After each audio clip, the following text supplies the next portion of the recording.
એક બહુ જ સાધારણ ડિલિવરી બોય સાથે એક એવી ઘટના થાય કે એની આખી લાઈફ પલટાઈ જાય. એક ડિલિવરી, એક મર્ડર અને એની પાછળનું આખું પોલિટિક્સ. એ જ છે કેશ ઓન ડિલિવરી. ફિલ્મમાં લીડ રોલ પ્લે કર્યો છે છેલ્લો દિવસ ફેમ મલ્હાર ઠક્કરે. છેલ્લો દિવસમાં પોતાની કોમિક ટાઈમિંગ્સ માટે પ્રખ્યાત થયેલા મલ્હારે આ ફિલ્મમાં એક સાધારણ ગુજરાતી ડિલિવરી બોય સિદ્ધાર્થનો રોલ સારી રીતે પ્લે કર્યો છે. ફિમેલ લીડમાં છે વ્યોમાનંદી એઝ અદિતિ. એક એવરેજ ગુજરાતી કોઈને કોઈ ડિલિવરી તો કરતો જ હશે, પાર્સલના રૂપે સંબંધોની, આશાઓની કે પ્રેમની. પણ સિદ્ધાર્થની લાઈફમાં એક એવો વખત આવી જાય છે કે એની ડિલિવરીઝ પાછળ એક બહુ જ ખાસ મકસદ હોય છે. એક મર્ડરના ખોટા જૂનમાં ફસાઈ જાય છે સિદ્ધાર્થ. એને ફસાવે છે એમએલએ નરોત્તમ પટેલ એટલે અનંત દેસાઈ. નરોત્તમ સિદ્ધાર્થને આપે છે એક બહુ જ જોખમી કામ, ગુજરાતના બિગ શોટ્સની પોલ ખોલ.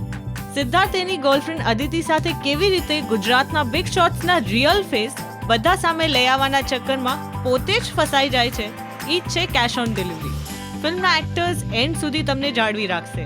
ફિલ્મ ટુ ધ પોઈન્ટ છે એટલે એક સીન ઇમ્પોર્ટન્ટ છે. No fillers, no unwanted song. Normally thriller suspense મૂવીમાં હિરોઈન્સ ગ્લેમર એડ કરવા હોય છે, પણ આ ફિલ્મમાં વ્યોમાના રોલને પણ સારી રીતે સ્પેસ આપી છે અને કહાનીમાં એનો રોલ પણ ખૂબ જ મહત્વનો છે, જેનું સસ્પેન્સ એન્ડમાં રિવીલ થશે. So it's a thriller ride. Interval પછી કદાચ તમારા મનમાં ઘણા બધા સવાલો આવશે, પણ તમારું બધું જ કન્ફ્યુઝન દૂર થશે by the end of the movie. એક ગુજરાતી ચાહે ને તો 7 જ દિવસમાં દેશના પત્તા ફેરવી શકે છે. આંખોમાં આગ અને સાહસ સાથે ભલભલાની પથારી ફેરવી શકે છે. એ જ સમજાયું છે ડિરેક્ટર નીરજ જોશીએ. કેશ ઓન ડિલિવરીને રાજશ્રી ગુજરાતી આપે છે 3.5 આઉટ ઓફ 5 સ્ટાર્સ. તમને કેશ ઓન ડિલિવરીનું આ પાર્સલ કેવું લાગ્યું કમેન્ટ્સ કરીને અમને જરૂર જણાવજો અને જોતા રહેજો રાજશ્રી ગુજરાતી.